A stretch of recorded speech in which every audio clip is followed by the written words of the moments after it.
India ইমাম association ও সারা বাংলা ইমাম মুয়াজ্জিন কাউন্সিল এবং ওলামা পরিষদের যৌথ উদ্যোগে কেন্দ্রীয় সরকারের ওয়াকফ সম্পত্তি ধ্বংসকারী কালা কানুন বাতিলের দাবিতে উত্তর 24 পরগনা জেলার মিনাখা থানার মালঞ্চ টোটো স্ট্যান্ডের আজকের আয়োজন।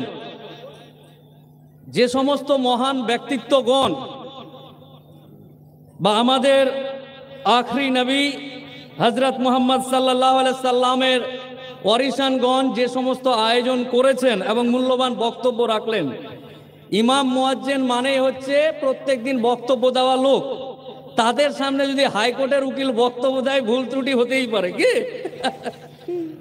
ইমাম মুয়াজ্জিনরা তো মাইক দিলেই একদম 3 ঘন্টা টেনে দিবে, টানতে পারবে কিনা? আর আমাদের হয়তো গলা শুকিয়ে যেতে পারে। আজ আমি মুফাক্কিরুল ইসলাম কেন আসলাম এখানে? এখানে কি আছে? খিচুড়ি আছে না ওই কি বলে ওগুলোকে, অনেক কিছু খাওয়া দাওয়ার ব্যবস্থা আছে, এরকম তো ব্যাপার নেই। তবু চলে আসলাম কেন? এটা ছোট্ট গল্প দিয়ে শুরু করি। দেশ স্বাধীন, আমার বাপ আর আমার দাদু, আমার আত্মীয় স্বজনেরা ইংরেজের বিরুদ্ধে চাবুক চালিয়ে ইংরেজকে বিতাড়িত করছে। ব্রিটিশের পতাকা নামিয়ে দিয়ে তিরঙ্গা পতাকা উঠাবে, তখন ব্রিটিশ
যেটি বলবো ভেবে সেটি বলবোই।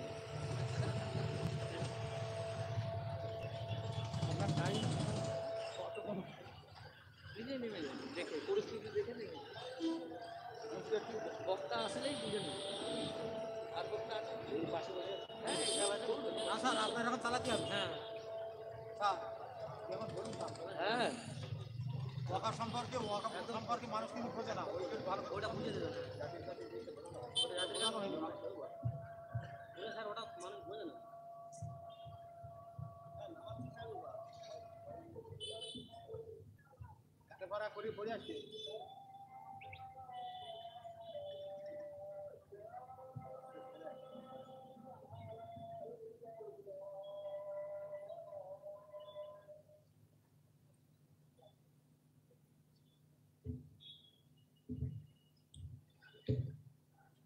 দেশ স্বাধীন হওয়ার পথে বাপ দাদুর রক্ত দিয়ে ব্রিটিশ হেরে গেছে, ভারতবাসীকে দেশ দিয়ে দিবে। দেশ দেওয়ার সময় যখন যুদ্ধ হয় তখন দুটো নেতা ছিল, মোহাম্মদ আলী জিন্নাহ মুসলমানদের হয়ে, আর মহাত্মা গান্ধী, যাদের টাকাতে এখনো যে ছাপটা আছে মহাত্মা গান্ধীর, জাতির জনক আমাদের ভারতবর্ষের।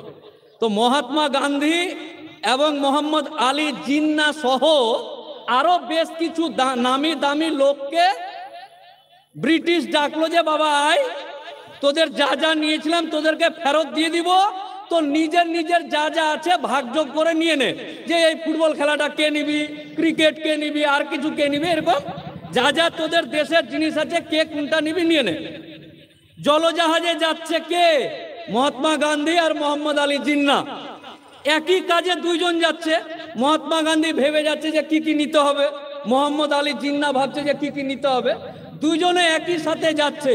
প্রেস রিপোর্টার এই যে এরকম যেরকম আছে, জলজাহাজেও রিপোর্টার আছে, রিপোর্টাররা দেখছে যে মহাত্মা গান্ধী একই কাজে যাচ্ছে, মহাত্মা গান্ধী নাকে তেল দিয়ে ঘুমাচ্ছে, আর সেম কাজে মুসলমানদের হয়ে মোহাম্মদ আলী জিন্না ভাগযোগ নিতে যাচ্ছে। কোন কবরস্থান নিবি, ঈদগাহ নিবি, দরগা নিবি, খানকা নিবি, নিস বলে দে, তাহলে ওগুলো আইডেন্টিফাই করে দেবো, ওইভাবে ভাগ করে দেবো। রিপোর্টাররা জিজ্ঞাসা করছে যে একই কাজে দুটো লোক যাচ্ছে, এই লোকটা ঘুমাচ্ছে আর আপনাকে দেখছি সারা রাত কটবিস করছেন, এপাস ওপাস পেপার পত্রিকা রেডিও মিডিয়া টিভি দেখে আপনি যেন চঞ্চল অবস্থায় আছেন, ঘুম হচ্ছে না কেন? রিপোর্টাররা জিজ্ঞাসা করছে বলুন, একটাই কাজে যাচ্ছেন, দুইজন, ও ঘুমাচ্ছে আর আপনি জেগে আছেন। তখন মোহাম্মদ আলী জিন্না বলেছিল, জাতির জনক মহাত্মা গান্ধী যে জাত, যে কম, যে সম্প্রদায়, যে জাতির জন্য চাইতে যাচ্ছে, সেই জাত, কম, ধর্মের মানুষ জেগে আছে, তাই জাতির লিডার ঘুমাচ্ছে। আর আমি যে জাত, আমি যে কম, আমি যে সম্প্রদায়ের জন্য যাচ্ছি, আমার জাতটাই ঘুমিয়ে গেছে। ওই জন্য এই মরা ঘুমানো জাতের জন্য কি কি নেওয়া যায়, কোনটা ছুটে গেল নাকি, কোনটা ফুটে গেল নাকি, কোনটা ছাড়া পড়ে যাবে নাকি, এইটা দেখতে দেখতে যাচ্ছি যেন আমি আমার জাতির হয়ে গিয়ে বেশি বেশি করে আনতে পারি, কারণ আমার জাত এবং আমার সমাজ ঘুমিয়ে আছে, তাই আমি জেগে আছি। আজ এই মালঞ্চর বুকে, উত্তর 24 পরগনার বুকে, কলকাতা হাইকোর্টে ওকালতি বাদ দিয়ে আমার জাত, আমার কম, আমার ধর্ম, আমার ভাইদের জন্য এই সমাজকে জাগাতে আজকের এই জায়গায় উপস্থিত হয়েছে। এই জয়নাল, শালা এখনো মাছ বেচছিস? মোরশেদ, পেপার বেচছিস? চায়ের দোকান খুলে নিয়ে এখনো যেখানে দেশ নিজের বাপের কবর টানাটানি করতে, যেখানে তোর বাপের, এই জয়নাল, তোকে বলছে, যার মাইকের আওয়াজ, যে জয়নাল, মফিজুল, মুজাহিদুল, শহীদুল যার কানে যাচ্ছে, তাদেরকে তাদের ভাই হিসাবে আমি মোফাক্কেরুল ইসলাম বলছি। জয়নাল, তোর লজ্জা করে না রে? এই জয়নাল, এই মফিজুল, এই এলাকার উত্তর 24 পরগনার প্রত্যেকটা জয়নাল, মুস্তফা, আব্দুল কাদের, সবাইকে বলছে, তোর বাপের কবর নিয়ে টানাটানি করছে, তোর বাপের জন্য যে তোর জান চলে যায়, তোর চাচার জন্য জান চলে যায়, তোমার নবী, তোমার হযরত মুহাম্মদ সাল্লাল্লাহু আলাইহি সাল্লামের বিরুদ্ধে কটূক্তি করলে তোর জান চলে যায়। এখনো বসে চা বেচছিস আর তুইও চা খাচ্ছিস। এটা কি মোফাক্কেরুল ইসলামের বাপের বিয়ের বরযাত্রীর অনুষ্ঠানে কীর্তন চলছে, গাজাল চলছে, সুন্নত চলছে, খতনা চলছে, বিয়ে বাড়ি চলছে? জয়নাল, তোর লজ্জা করে না? তোর বাপের কবর, তোর দাদর কবর, তোর বাপের মসজিদ, তোর দাদর মসজিদ বাঁচানোর জন্য এখানে আহ্বান করেছে, আর তুই এখনো খৈনি কচলাচ্ছিস আর চা খাচ্ছিস। আফসোস হে জাতি, হে সম্প্রদায়, হে আমার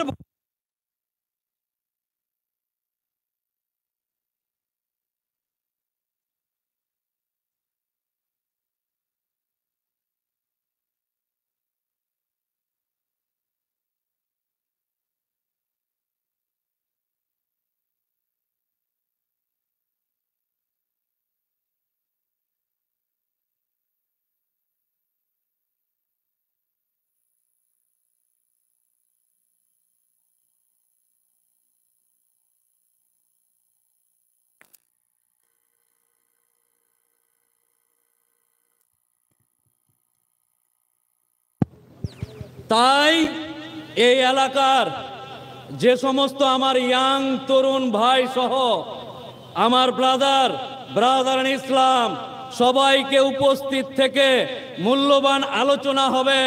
আরে ঠিক আছে, 20 টাকার চা পরে বেচিস, 25 টাকার মাছ বেচে লাভ পরে করিস।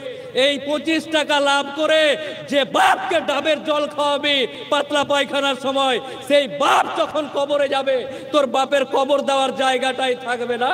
আর তুই আদর করে নিজের বাপের কবর না বাঁচিয়ে ডাব বেচতে গেছিস। ব্রাদার ইসলাম সকলকে এখানে আসার আহ্বান জানাচ্ছে। আচ্ছা, আমরা কেমন জাতি? আচ্ছা, আমার এটা প্রশ্ন। এই উত্তর 24 পরগনা মিনাখা সহ মালঞ্চের আশেপাশের সমস্ত আমার ভাই, আমার সম্প্রদায়, আমার জাতির কাছে প্রশ্ন, আপনারা কোন জাতের মানুষ? আপনারা কে? আপনারা কারা যাদেরকে সরকার কিছুই মনে করে না? আপনারা কে?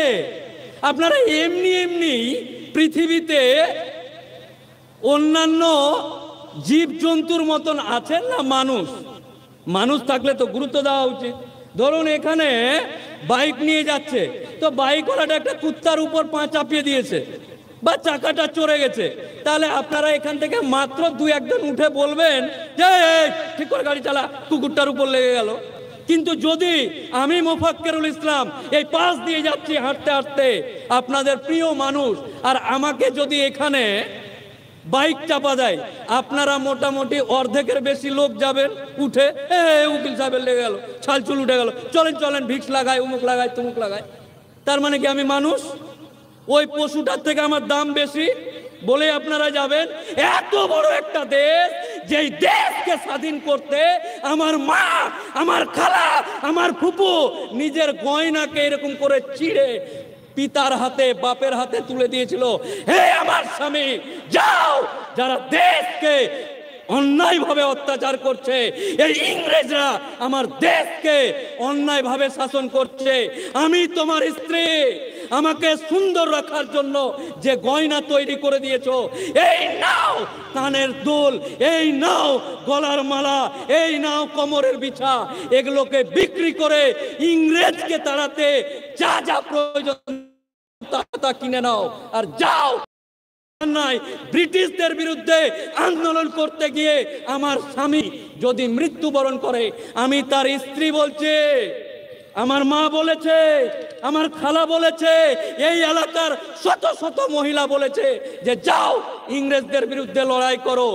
যারা নিজের গয়নাগাটি, কোমরের বিছা খুলে দিয়ে তার স্বামীকে যুদ্ধে পাঠিয়েছে দেশ স্বাধীন করার পর, এই দেশ স্বাধীন করার পর এই জাত, এই সম্প্রদায়, আমার মায়ের পেটের ভাইয়ের মতো ভাই যারা দাঁড়িয়ে আছে, তাদের সম্মানটা কি?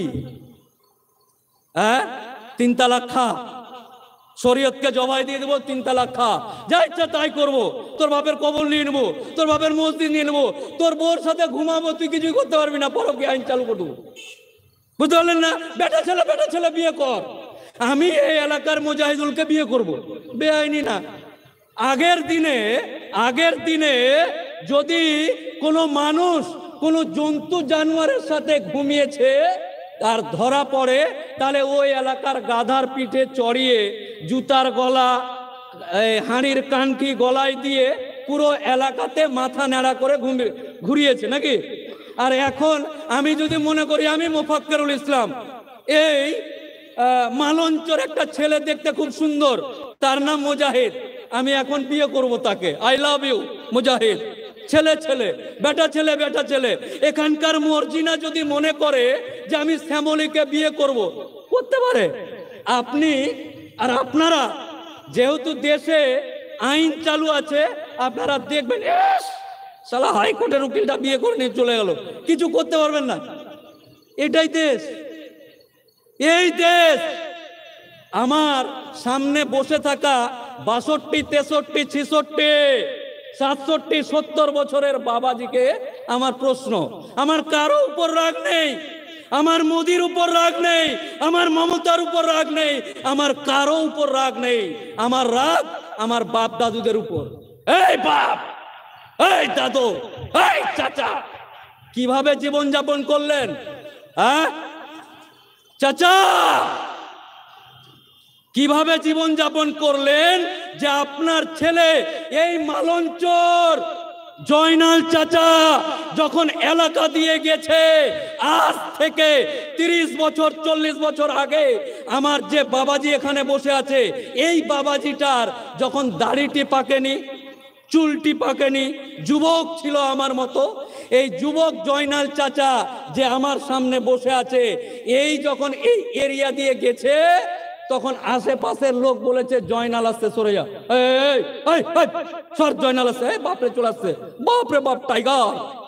আর এই টাইগার এখন বাছুর হয়ে গেছে কেন?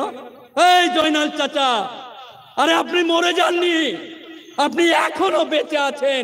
যুবক অবস্থাতে আপনার জওয়ানিতে এই দেশের পরিস্থিতি কি ছিল? যখন আপনি মালঞ্চ দিয়ে হেঁটে কলকাতা গেছেন, ঘটকপুকুরের উপর দিয়ে, চাচা আপনি বুকে হাত দিয়ে বিচার করুন যে যখন আপনি যুবক ছিলেন, তখন যখন গেছেন তখনকার পরিস্থিতি, আর দাড়িটি পাকতে পাকতে কি পরিস্থিতি হয়েছে। হ্যাঁ, কি করলেন, কি করলেন, কি এমন করলেন? কোন নেতার পিছনে ঘুরলেন, কোন নেতার পিছনে ট্যাঙ্কি ট্যাঙ্কি তেল উল্টালেন যে আপনার জীবিত অবস্থাতেই বলছে কাগজ দেখানা তো লাত মেরে বাংলাদেশ পাঠাবো? আজব কীর্তিকলাপ। আর আপনি বেঁচেই আছেন এখনো। হ্যাঁ, আপনার জীবন অবস্থাতে এই অবস্থা, ভাবেন তো আপনি মরে যাবেন কালকে। আপনার কবরে গিয়ে আমি লাত মারবো, লাত মারতে মারতে বলবো, এই বাপ, এই চাচা, 62 সালের দলিল না দিয়ে মরে গেছি, ওট। এখন মোদি এসছে 62 সালের দলিল দেখতে চাইছে, ওট ওট ওট ওট ওট। অকারণে আমাকে মেরে ফেলে দিয়ে চলে গেছিস, মরে গেছিস, তোর হুঁশ ছিল না, তোর দেশ সম্বন্ধে জ্ঞান ছিল না বাবা। এই চাচা, তোর দেশ সম্বন্ধে জ্ঞান নাই, কোন দিকে দেশটাকে ফেলে দিয়ে আমাকে এই পৃথিবীতে, সুন্দর পৃথিবীতে, ছোট্ট ছোট্ট, বাপ রে বাপ রে বাপ, ইংলিশ মিডিয়াম কিলা পড়িয়ে যদি আমি বেঁচেই না থাকি। ভ্যান চালাচ্ছে মুসলিম, মুসলিমের ভ্যানের নাম আলী ট্রাভেলস। কি নাম? আলী ট্রাভেলস। টোটোর পিছনে সুন্দর করে লিখে রেখেছে আলী ট্রাভেলস। এখান থেকে দীঘা যাবে, ওইখানে লেখা আছে অন্য কিছু, চ্যাটার্জি ট্রাভেলস। আর এ টোটো কিনেই লিখে দিয়েছে আলী ট্রাভেলস। অবস্থা বুঝুন, ব্যবস্থা করতে হবে। তাই এই সমস্ত সামাজিক জ্ঞানগুলো, চাচাজি কালকেই মরবেন আপনি, এখনো আমার জাত, আমার কম, আমার সম্প্রদায়, বয়স্ক মানুষদেরকে সম্মান দিই। এখনো যদি মুরব্বী দেখি আমরা মাথা নিচু করে হাঁটি, এখনো যদি আমরা বাপ চাচাদেরকে টাউনে বা চায়ের দোকানে দেখিনি, ওই দোকানে আমরা এখনো বসি না। তাই আপনাদেরকে দায়িত্ব নিতে হবে, এই দেশ, এই সুন্দর সমাজ তৈরি করে আপনাকে এই পৃথিবী থেকে যেতে হবে। আর যদি না যান, এই সুন্দর পৃথিবীতে আমি মোফাক্কেরুল ইসলাম, আমার ছেলে সিরানুল ইসলাম কিভাবে বাঁচবে, আমার বাপকে তৈরি করে দিতে হবে। খালি জন্ম দিলাম, ছেড়ে দিলাম, তারপর এসে বলবে জমি দেখা, দলিল দেখা, কবর দিতে পারবি না, নামাজ দিতে পারবি না। সরে, এরকম পৃথিবীতে হয় এখনই আপনি আমাকে গলা টিপে মারুন। এই যে বাবা, জন্মদাতা পিতা, আমার বাপের ভাই চাচা, আপনাকে বলছি, হয় সুন্দর পৃথিবী দিন, নাহলে গলা টিপে মেরে দিন, নাহলে আমি বংশ বিস্তার করতেই থাকবো। আরো দিন দিন খারাপ হচ্ছে না। আপনার একজন এসে বলছে, এই উকিল বাবু, এত কিছু দিচ্ছে, এত কিছু, এটা এলাকাতে গেছি এনআরসির সময় বক্তব্য দিতে, সব আমরা, যা দেখছেন সব আমরা। হ্যালো, সব তোরা, তোর বাপ আজ অব্দি কি কি আটকেছে? স্বাধীনতার পর থেকে আইন চালু হলো, এই যে বেঁচে আছেন এখনো, আপনার বাপ কি আটকাতে পেরেছে এই দেশে? আপনার দাদু, আপনার চাচা, আপনার বাপ কিছু আটকাতে পারেনি। তাই একত্রিত হতে হবে, সংঘবদ্ধ হতে হবে। বোঝাতে পারছি না? পারেননি, সব আমরা। মরলের দিক থেকে আমাদের অভাব নাই। দাদাগিরি, টোটোর সামনে দাঁড়িয়ে যেতে দেবো না, মানে মস্তানি ফুটানিটা করে টোটোর সামনে দাঁড়িয়ে। আইন যেখানে পাস হচ্ছে আমরা নেই। তাই সজাগ সচেতন হয়ে একত্রিত হতে হবে। এবার চলে আসুন ওয়াকফ বিল। ওয়াকফ তো ছিলই, হঠাৎ করে এগুলো কি হচ্ছে আমরা বুঝতে পারছি না। ওয়াকফ মানেটা কি? আমরা বা আমার পূর্বপুরুষেরা এই সম্পত্তিটাকে আল্লাহর রাহে দান করে দিলাম। এই সম্পত্তিটাকে, এই কলমটাকে আল্লাহর রাহে দান করে দিলাম। এটা মালঞ্চ বাজারে থাকবে। যখনই এখানে কারো ফর্ম লেখার দরকার হবে, কলম নাই, কলমটা নিবে আবার রেখে দেবে। কোনো কিছুর প্রয়োজন হবে নিবে। তাই আল্লাহর রাহে দান করে দেওয়া সম্পত্তিকে ওয়াকফ বলে। ওয়াকফ ওয়াকফ ওয়াকফ, মসজিদ মাদ্রাসা না। ওয়াকফ মানে অনেক কিছু আছে, যেগুলো আপনাদের সম্বন্ধে এক এক করে বোঝানোর চেষ্টা করব। ওয়াকফ মানে এই, ওয়াকফ বিল ছিল, আমার বাপের তৈরি করা 4 কাঠা জায়গাতে জমি আছে। আমার বাপের একদম রেকর্ড, দলিল, পর্চা, খতিয়ান সব আমার বাপের নামে। কার নামে? আমার বাপের নামে। আমার বাপের নামে তৈরি করা মসজিদটাও আল্লাহর রাহে, যেহেতু আল্লাহর ঘর তৈরি করেছে, ওটা ওয়াকফ। অনেকে আমরা ভাবি যে এটা যদি ওয়াকফ বোর্ডে গিয়ে রেজিস্ট্রি করে দিই তাহলে সরকার নিয়ে নেবে। না, কারো বাপের ক্ষমতা নেই, এটাই ছিল আইন। এখন আমি কোনো জিনিস সরকারকে দিয়ে দিলাম বা ওয়াকফে নথিভুক্ত করলাম, মানে যে এটা আমার বাপের তৈরি করা জমিতে মসজিদটা সরকার নিয়ে নিবে, এরকম কোনো ব্যাপার নাই। ওয়াকফ একটা খুব বড় জিনিস, বড় একটা আইন। ওয়াকফকে নিয়ে আলাদা একটা কোর্ট আছে। আপনার মেয়েকে আমি নিয়ে পালিয়ে গেছি, চুরি করে বিয়ে করেছি, তো আপনার বিচার বা আমার বিচার বসিরহাট কোর্টে হবে। ওয়াকফ সম্পত্তি নিয়ে কেউ যদি টানাটানি করে, তার জন্য ওয়াকফ ট্রাইব্যুনাল বা স্পেশাল ভাবে একটা কোর্ট আছে। তার মানে কত গুরুত্বপূর্ণ জিনিস। সবই তো ঠিক ছিল, সব চলছিল স্বাধীনতার পর থেকে। 1950 সালের পর থেকে সংবিধান চালু হয়ে যাওয়ার পর আইন চালু হয়েছে। এই চলছে চলছে চলছে। কোনো ওয়াকফ সম্পত্তি কেউ যদি চুরি করে 2 বছর জেল। এখন বর্তমান সরকার একটা খসড়া আকারে আইন নিয়ে এসছে। মনে হচ্ছে যে না না না না না, এই জয়নালরা আমার কিছু করতে পারবে না, কারণ এর বউকে নিয়ে পালিয়ে গেছে, কিছু করতে পারেনি। এর মসজিদ 6 ডিসেম্বর ভেঙে দিয়েছি, পারেনি কিছু করতে। এরা কিছু করতে পারবে না, এরা নামারাত, এরা মানুষ না, এরা গণ্য করি না। মাঝে মাঝে চমকালে এরা চমকে যায় আর একত্রিত হয়, হুহা করে, আবার যেই কার সেই। তো এরা পারবে না, এরা পারছে না। তাই আমরা মনে করেছি ভারতবর্ষের সব থেকে বেশি সম্পত্তিওয়ালা যে দপ্তর, ওই দপ্তরটাকে আমরা নিয়ে নেব। ফালতু ফালতু ফুরফুরা শরীফে একটা মাজার আছে 10-12 কাঠাতে, আর ওইটার জন্য হাজার হাজার লোকের ভিড় হবে। দরকার না, এটা দিয়ে দে, ফালতু নিয়ে রেখেছে, এটাকে দে, আমরা নিয়ে নেব। বোঝাতে পারছি না, বোঝাতে পারছি না। আইনটা ছিল যে কোনো, এই যে আমার অমুসলিম ভাই যারা হয়তো ভাবছে এটা মুসলমানদের আইনের ব্যাপার চলছে, এরা বলছে এটি মুসলমানটির লোক, এই সব টুপি পরা লোকটি এসছে, এটা মুসলমানের উকিল আর মুসলমানের আইন আলোচনা হচ্ছে। সরে, আইন পাস হয়ে যাওয়ার পর মোটর সাইকেল থেকে পড়ে গেল, পড়ে গেলে 20,000 টাকা ফাইন।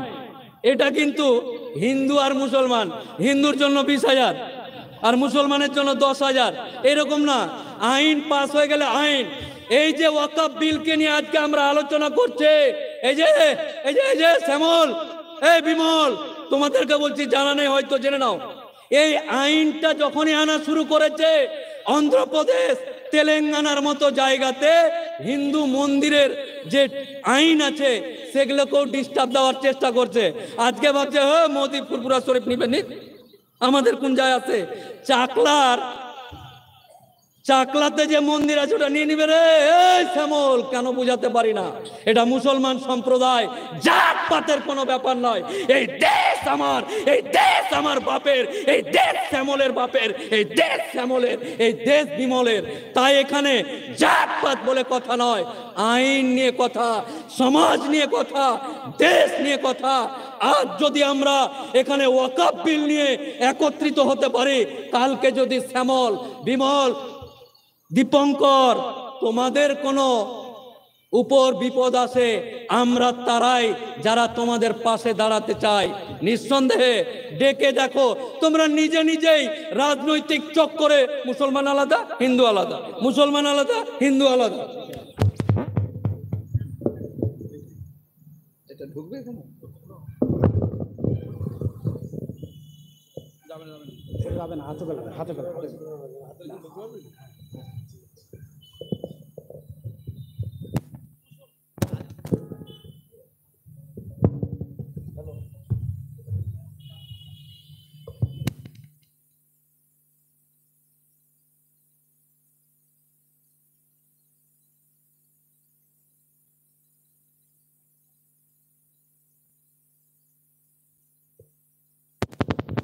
Hello hello. হ্যাঁ, এতবার ডিস্টার্ব দিলে তো এনার্জি কমে যাবে। তো এই হিন্দু আলাদা মুসলমান আলাদা, দাড়িওয়ালাটা আলাদা, আমরা হিন্দু হিন্দু এক, মুসলমান মুসলমান এক। সরে, এই যে আইন জানা মানুষ, সংবিধান জানা মানুষ, কলকাতা হাইকোর্টের আইনজীবী, এই সমস্ত ইমাম মুয়াজ্জিনের সামনে আল্লাহকে সাক্ষী রেখে বলছি, আমাদের হৃদয়ে, আমাদের দিলে, আমাদের মনে কোনোদিনই হিন্দু মুসলমান ছিল না। যদি থাকতো দীপঙ্কর এখানে দোকান দিত না। কি করে দিত? সবই তো আমার বাপ দাদুর ছিল। এই দীপঙ্কর, কি করে ওষুধের দোকান দিচ্ছিস তুই? এই শ্যামল, এই মিনাখাতে তোর কোন বাপ দাদু ছিল? আমার বাপ তোর বাপকে ডেকে এনে এখানে বললো, এই বিমল বস, এখানে বস, ওষুধের দোকানটাতে, ফালতু কলকাতায় ডাক্তারি করবি। এই ডেকে ডেকে বসিয়ে এনেছিলাম। আজও আমাদের হৃদয়ে এই যে শ্যামল বিমল যারা ভাবছে 3 দিনের ফড়িং, জ্ঞান বুদ্ধি সব হারিয়ে দিয়ে নেতাদের চক্করে টুপি পরা লোক দেখলেই বলছে এটা মুসলমান, মশলা মোল্লা, এনআরসি করে পাঠিয়ে দেবো আর ওর বাপের জায়গাটা আমি নিয়ে নেবো। কিছুদিন আগে এনআরসি সময় বলছিল না, ও মিনাখার ওই দোতলাটা কার রে? জয়নালের। জয়নাল, তোর তো এনআরসি করে বাদ, এই দোতলাটা মারি আমি নিব। এটা কার দোকান? ও লালটু, এই লালটুর দোকানটা আমি নিয়ে নেবো। কারণ এনআরসি করলে তো এরা পালিয়ে যাবে, এরা ভাগিয়ে দিবে, সরকার এদেরকে লাত মেরে বাংলাদেশ, ফালতু দোকানটা পড়ে থাকবে। বাপের তৈরি করা দোকান। কিছুদিন আগে হিড়িক উঠেনি, উঠেছিল না? উঠে বাপের দোকান ঘর চয়েস করছে, এটা চাই, ওটা কার? শফিকুলের, এটা আমি নেবো। মানে আমার বাপের মাথার ঘাম পায়ে ফেলে যে দোকান, যে বাড়ি তৈরি করেছি, নেতাদের চক্করে পড়ে আমার পাশে আমার প্রতিবেশী শ্যামল বলছে এটা নিয়ে নিব।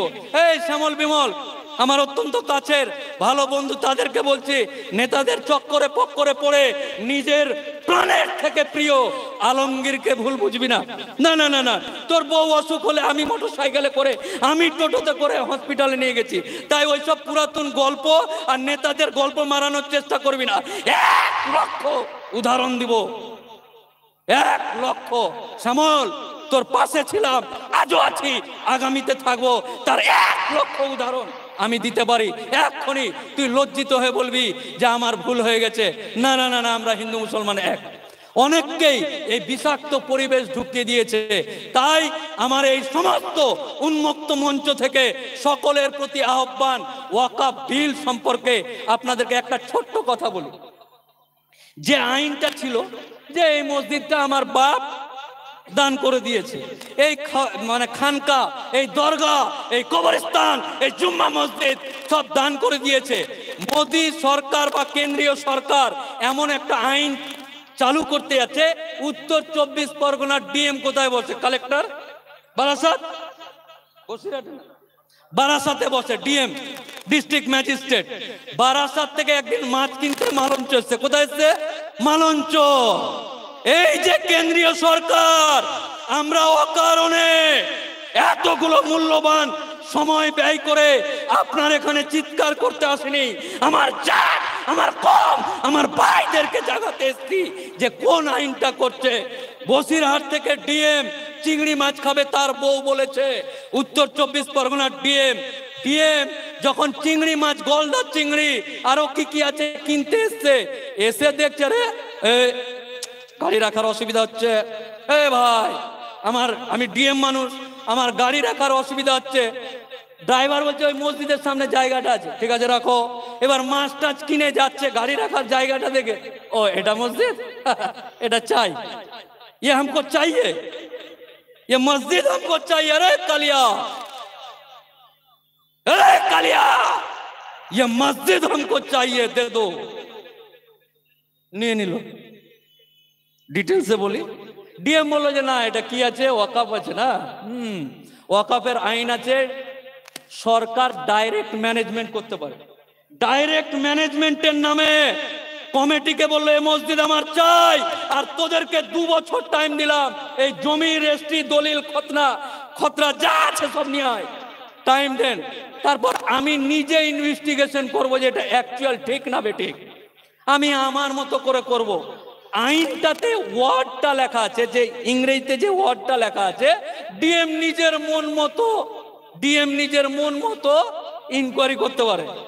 আচ্ছা, যে মাছ কিনতে এসে মসজিদ থেকে লোভ হয়, সে কেমন করে বিচার করবে? বুঝতে পারছি না।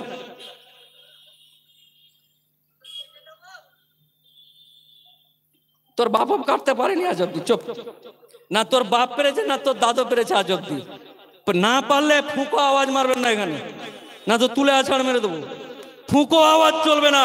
এই চাপ, এই কম আমার ভাইরা ও কারণে মিস কল আর ফুঁকো আওয়াজ দিয়ে সমাজকে উত্তপ্ত করেছে, কাজের কাজ কিছুই নয়। বুঝতে পারছি না?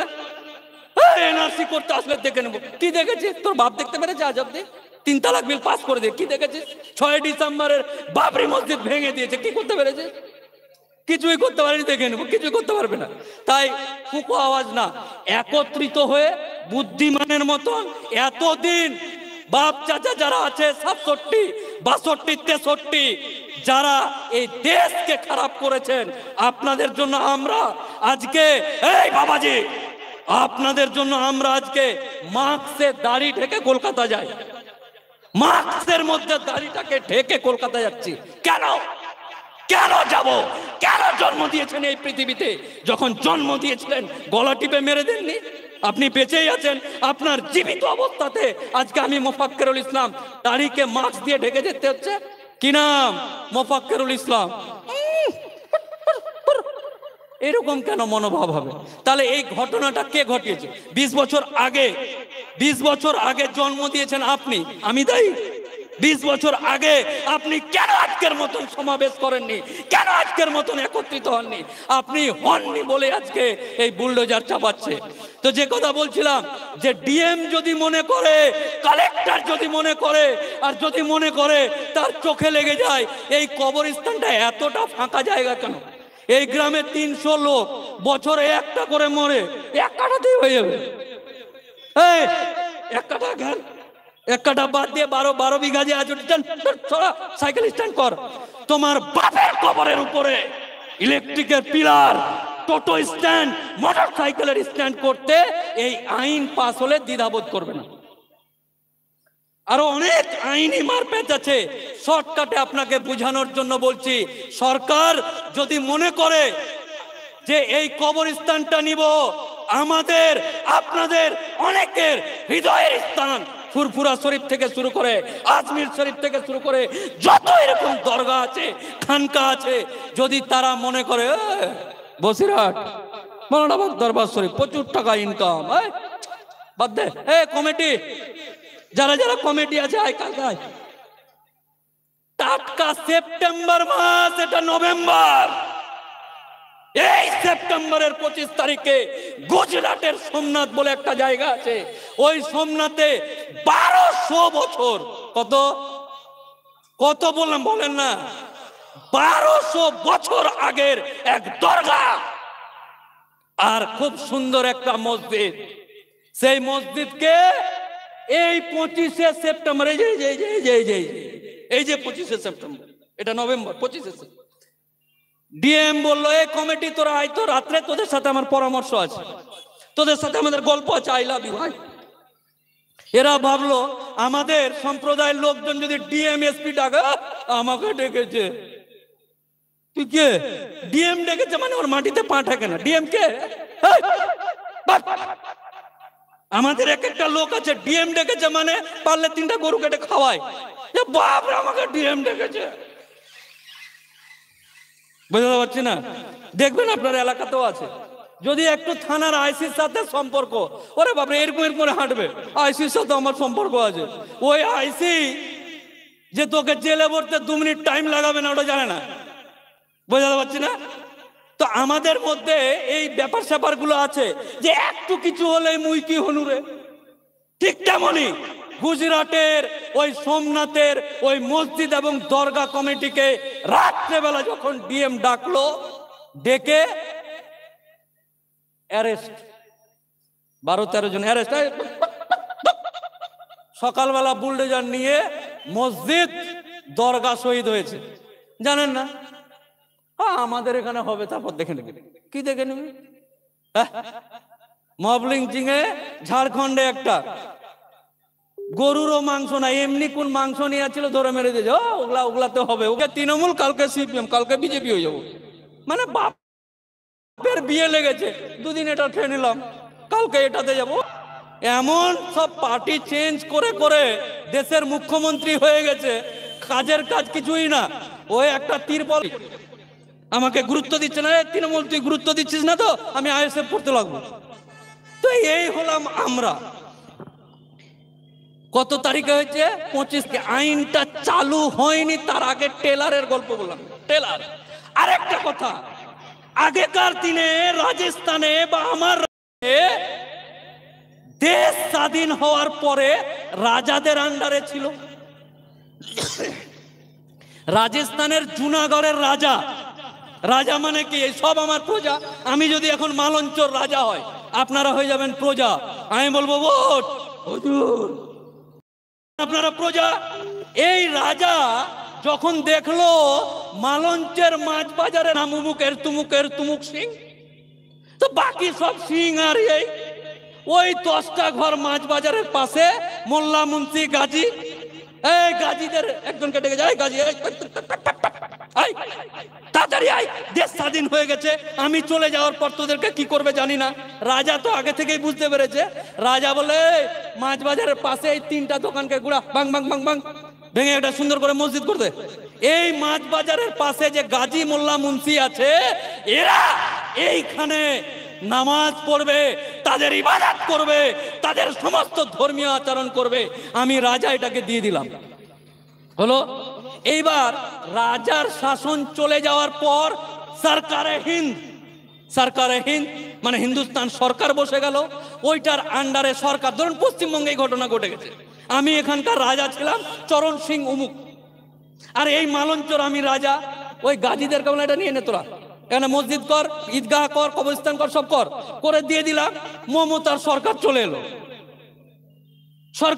আমি তো রাজা, আমার রাজত্ব শেষ। এবার সমস্ত কাগজ নথিপত্র তুলে দিলাম, ম্যাডাম নেন, আপনি সুন্দর করে এই রাজ্যটাকে চালান। ম্যাডামকে লিখে দেওয়ার সময় আমি রাজা লিখে দিলাম যে এটা সরকারি জায়গা, এদেরকে ব্যবহার করতে দিয়েছি। তার মানে এটা বোঝাতে চাইছে যে হিন্দুরা যদি মনে করে ওয়াকাফ সম্পত্তি দান করতে পারতো, এখন বলছে ওরা দিতে পারবে না। যদি দিতে না পারে, আর কালকে এই মালাঞ্চর পাশে মোল্লা মুন্সি গাজীর ওই মসজিদ কমিটির কাছ থেকে যদি কাগজ চায়, তাহলে আমার বাপ দাদুরা কি কাগজ দেখাবে? আচ্ছা, দিল্লি জামে মসজিদের কোন কাগজ পাবেন এখন? কত বছর আগের গল্প, বুঝতে পারছেন না? তা আমি যদি মনে করি আমি ডিএম, আমি collector of Uttar 24 Pargana, I want to see your document, submit your document. আমার বাপের দাদু ছিল এখানে, মতলে কাগজ দেখা, দলিল পাবে না, কমিটি পাবে। তো এই কমিটিগুলোতে একজন করে অমুসলিম প্রতিনিধিত্ব, মানে আমাদের সম্পত্তি আমরা কি করব, কেন করব, কি করব না করব, এগুলো ছিল। তো এই ওয়াকফ বোর্ড পশ্চিমবঙ্গে আছে। এই ওয়াকফ বোর্ডে 12 জন মেম্বার হয়। ওই মেম্বারের মধ্যে বলছে যে আমি শ্যামলকে ঢোকাবো, আমি বিমলকে ঢোকাবো। ও শ্যামল আর বিমলের জায়গা ওয়াকফ করার ক্ষমতা তুমি কেড়ে নিচ্ছ, আর শ্যামলকে বলছো তুই ঢুকে যা। বোঝাতে পারছি না? শ্যামল আর বিমল এটা মসজিদ, এটা মুসলমান এলাকা, আমার 10 কাঠা জায়গা আছে।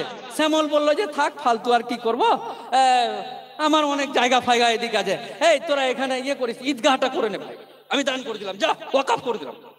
শ্যামল আমাদের ভালোবাসাতে আমাদের বাড়ির পাশে তার বাপের কামাই করা যে 10 কাঠা জায়গা ছিল, সেই 10 কাঠা এই ধর্মপ্রাণ মুসলিমের জন্য দান করে দিয়ে ওয়াকফ করে দিল। এই আইনটা ছিল। এখন বলছে না, দিতে পারবে না শ্যামল, শ্যামল দিতে পারবে না। তাহলে যত রাজার আমলের সেই যুগের সমস্ত কাগজ আছে, মাটি খুললে সব আপনার কাছে আর কিছু থাকবে না। আমি শুধু এটা বোঝাতে চাইছি, আপনার বাপের কবরটাকে, আপনার বাপকে মনে হয় ভালোবাসি না নাকি? আল্লাহু আকবার, বাপকে ভালোবাসি তো নাকি? জন্মদাতা, বাপের জন্য কে কি করতে পারে? এখন তো সব ডিজিটাল ভালোবাসা হয়ে গেছে, বাপের সাথেও লড়াই করছে। যাই হোক, লড়াইটা বাদ দিচ্ছি বাপ চাচাদের সাথে, কিন্তু তারপরেও আমরা প্রত্যেক মানুষ নিজের বাপ, নিজের দাদু, নিজের আত্মীয় স্বজনকে ভালোবাসি। আচ্ছা, জিসিপিতে করে যদি আপনার বাপের কবরটাকে খুঁড়ে নিয়ে চলে যায়, এটা জিসিপির পিছন পিছন টানতে টানতে নিয়ে, আমার বাপের কবর, ভাই ছেড়ে দে, ভাই ছেড়ে দে। আচ্ছা, এটা দেখতে কেমন লাগবে? খারাপ লাগবে?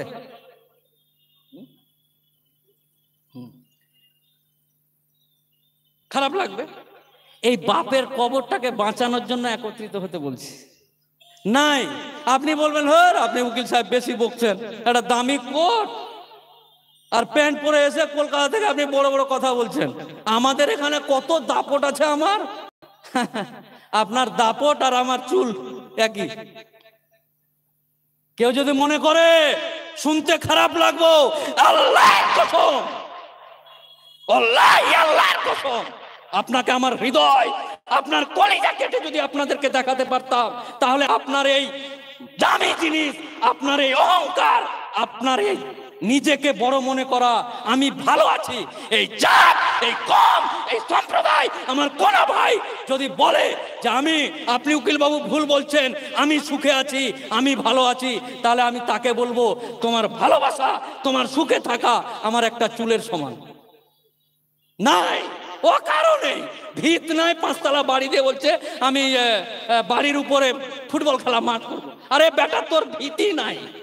তাই ভিত নষ্টকারী জাত, এই কম, এই গুনাহগার কমকে, আল্লাহর কসম খেয়ে আপনাদের সকলকেই আবার একত্রিত হওয়ার, তৃণমূল করা মুসলমান, সিপিএম করা মুসলমান, আইএসএফ করা মুসলমান, কংগ্রেস করা মুসলমান, সবাইকে বলছে জাত, ধর্ম, কম, সম্প্রদায়, আল্লাহ, নবী, এক ওয়াকফ, যখন এক আসবে, সিপিএম এর পতাকাটা খুলে দিয়ে এখানে থাকবে। কি হয়েছে রে, কি হয়েছে? বলে ওয়াকফ নিয়ে মিটিং।